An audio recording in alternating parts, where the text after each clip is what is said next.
Hey everyone, happy Monday. Welcome to this week's productivity tip of the week. Last week we were talking about working from home and how to work from home productively when you've got kids about. This week I want to flip the coin and I want to talk about how to switch off from work, and particularly when you're working from home, how to be able to switch off from work and be fully present at home with the kids, particularly when there's not that natural boundary between leaving the office and travelling home. But first, if you haven't met me yet, I'm Laura, your productivity and balance mentor from Managing Myself, and I work with busy working professional mums who are looking to be more organised and productive with their time so that they can have better overall balance. So let's dive into today's topic, which is how to be more present at home when you are also working from home. So I have 4 tips to share with you today. Tip number 1 is to establish your work finishing time. So whatever time you're going to down tools and you're going to be fully present with your family in the evening, make sure you set what that time's going to be and stick to it. And a good way to do that might be to set an alarm on your phone. I know that Michael Hyatt, who is a productivity guru who I follow online, has some fancy technological trick that he switches the lights off in his office automatically when it gets to his work cut-off time. Now, we don't all have that technology, and actually during the summer we probably don't have the lights on at that time in the afternoon anyway. However, come up with what's going to work for you to be your trigger for finishing work and make sure that you stick to it and everything gets shut down at that point and you don't go back to it, at least not until the kids are in bed. Tip number 2, so a lot of people worry about what if there's an emergency at work and they don't want to switch off entirely from work communications because they're worried about what if there's an emergency and somebody needs me. And my advice for that would be to work out what that emergency looks like. If you can define what that emergency is and what would happen and what would be the protocol should that emergency happen and who would you have to call and what would be the cascade of events that would have to happen in that emergency situation, then you can plan for it and you can think about those things in advance. And I think a very simple way to handle this is to make sure that your boss or whoever needs to know knows that in an emergency situation they should call you. Don't send an email. So long as your phone is not switched to silent, you will hear it. So that's tip number 2, is to create an emergency protocol and to tell your boss to call you if there is such an emergency, and then you feel happier about leaving your work emails, leaving your work phone to one side and not interrupting your family time.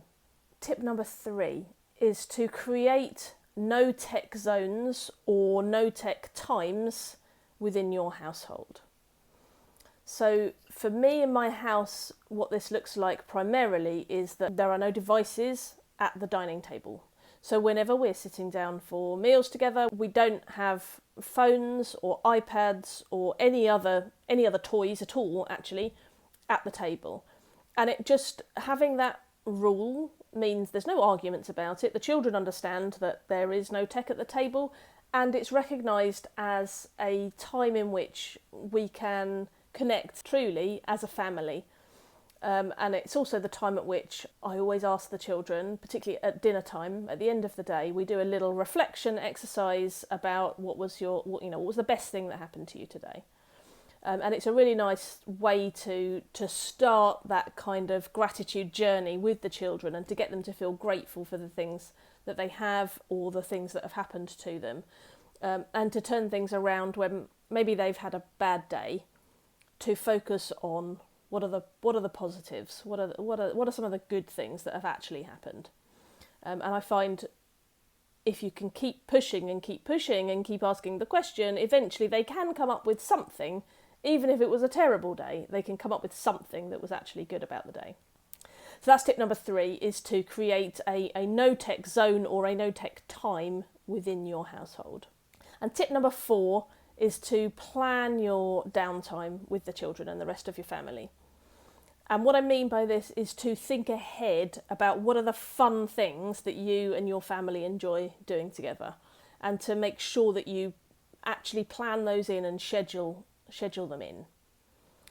So it might be that your kids, like mine, like going on bike rides. And actually one of the things that we like to do together is that I will go for a run, and it allows me to get a little bit of exercise in, and the children will ride their bikes next to me.